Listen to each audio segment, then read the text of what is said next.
Hello guys, आज पढ़ते हैं हम लोग स्टैंडर्ड 8 जीबीएसई की lesson number 4 how the traders become ruler.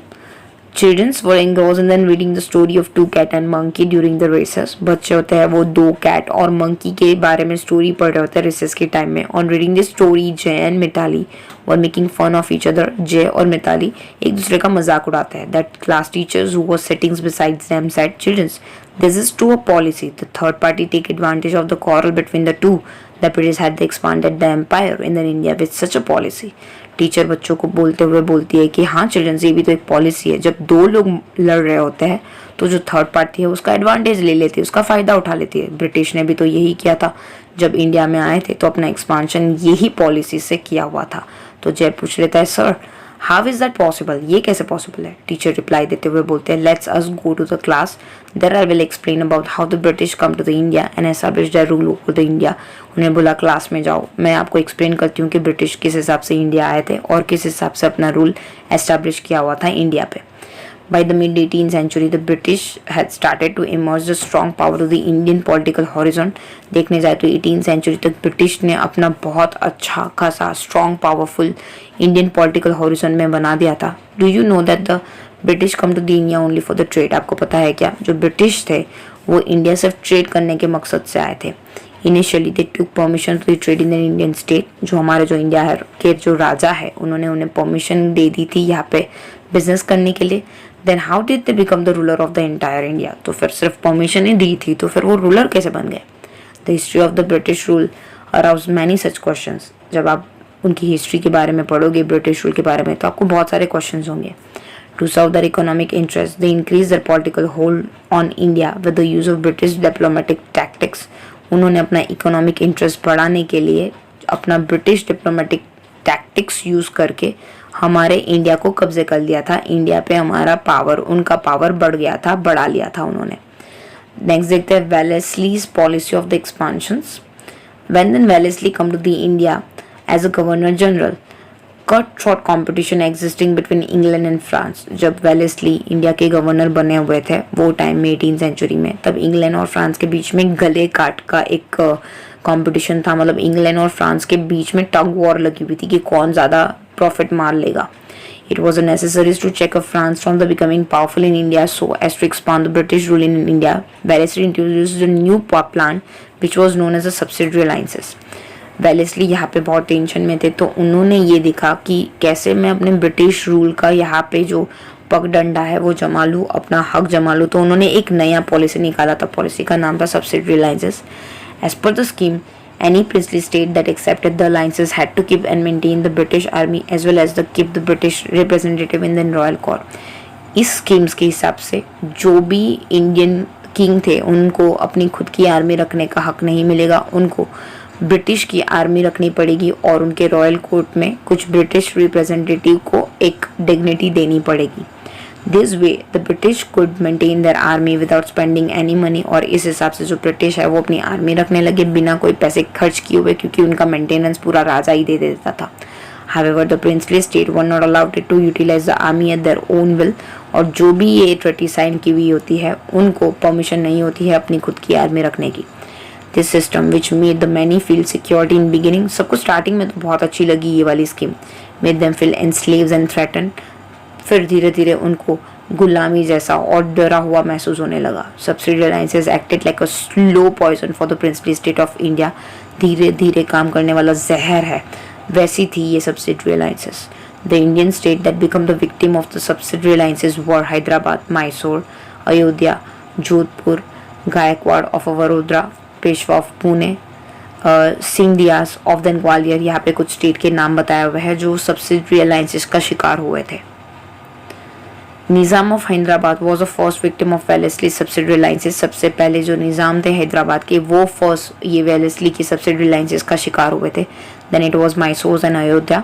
फिर मैसूर और अयोध्या का बारी आया था और फिर तंजौर और कर्नाटक भी वही सेम फेट के साथ मिले हुए थे और फिर उनकी बारी आई.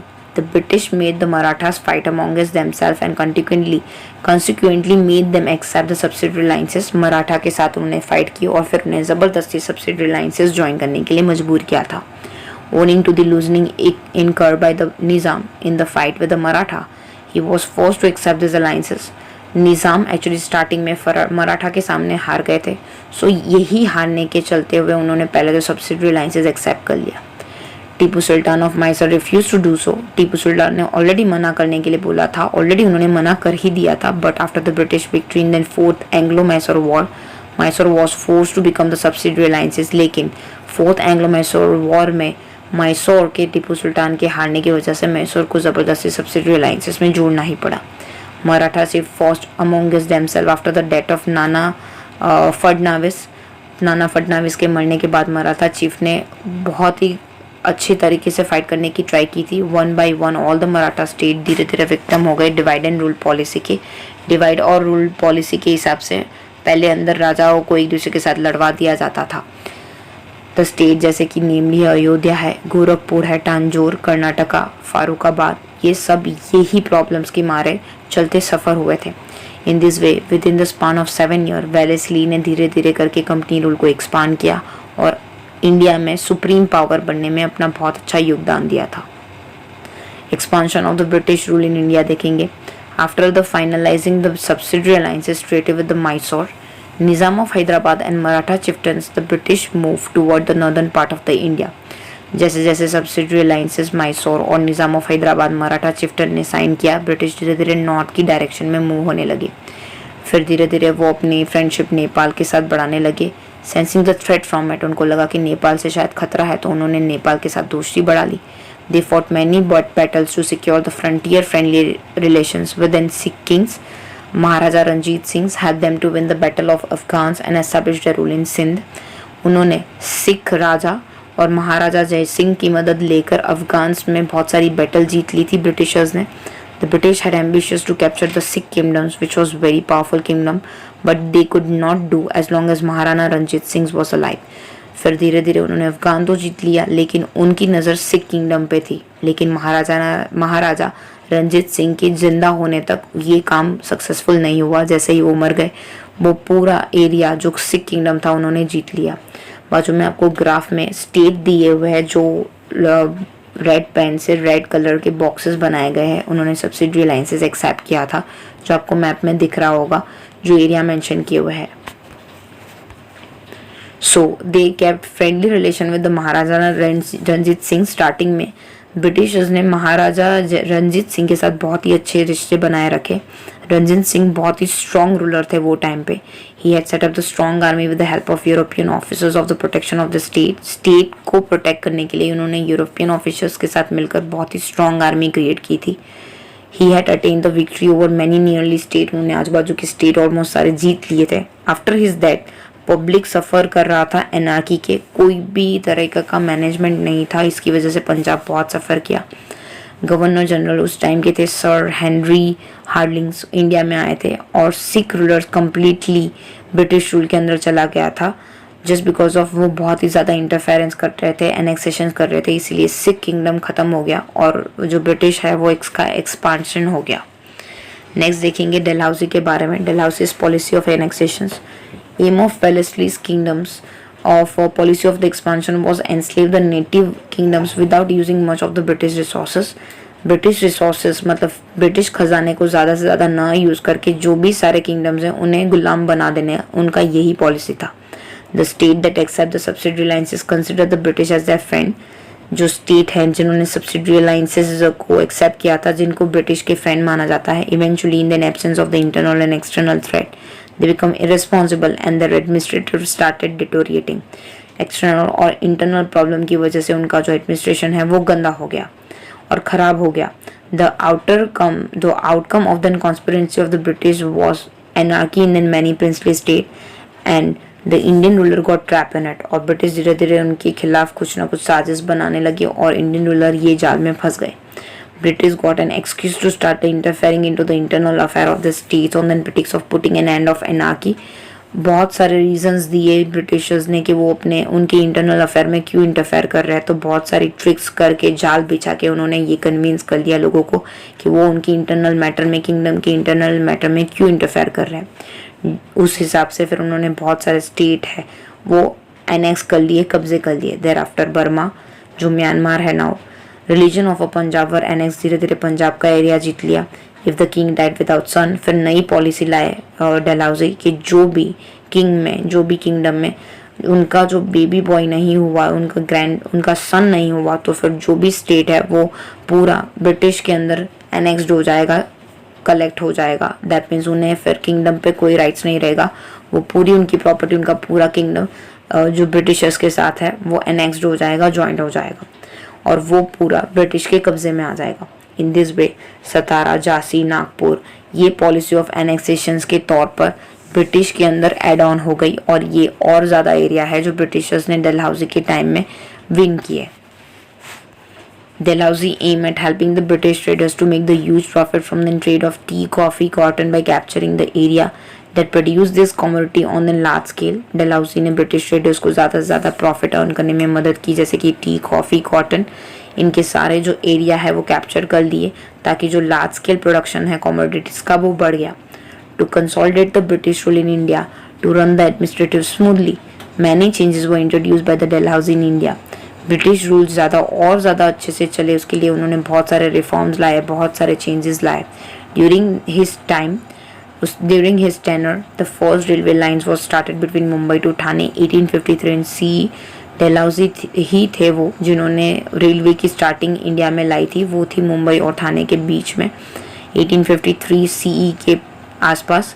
द मॉडर्न पोस्टल सिस्टम्स भी इंडिया में आए और फिर वायरलेस सिस्टम्स, फ़ोन इंट्रोड्यूस हुआ इंडिया में। England too was introduce during his time और इंग्लैंड में भी यही टाइम पे इंट्रोड्यूस किया गया था।